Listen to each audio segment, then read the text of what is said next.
സംസ്ഥാന സർക്കാരിന്റെ കരുതലും കൈത്താങ്ങും പദ്ധതിയുടെ ഭാഗമായുള്ള കണ്ണൂർ ജില്ലയിലെ 4ാമത്തെ അദാലത്ത് പയ്യന്നൂരിൽ നടന്നു.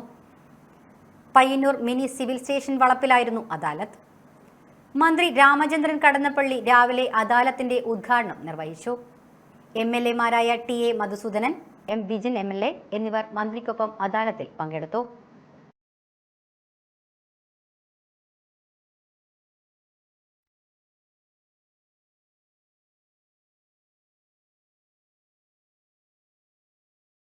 ഇതൊരു പ്രതിജ്ഞയാണ്. നിങ്ങളുടെ ഓരോ ശ്വാസത്തിൻ്റെയും ഹൃദയമിടിപ്പിൻ്റെയും താളം ശ്രുതി ചേർന്ന് നിൽക്കാൻ ഞങ്ങൾ ഓരോ നിമിഷവും പ്രയത്നിക്കും. നിങ്ങളുടെ ഓരോ സ്നേഹബന്ധങ്ങളെയും കണ്ണായി കരളായി ഞങ്ങൾ കരുതുന്നു. ഓരോ ചൂടും നിങ്ങൾക്കൊപ്പം താങ്ങായും തണലായും നിൽക്കാൻ ഞങ്ങൾ തയ്യാറാണ്. എപ്പോഴും നാം നിങ്ങൾക്കായി മിഴി തുറന്നിരിക്കും എന്ന് ഉറപ്പ് നൽകുന്നു.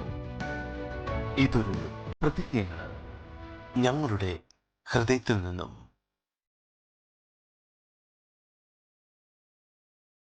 AKG memorial cooperative hospital, Kannur.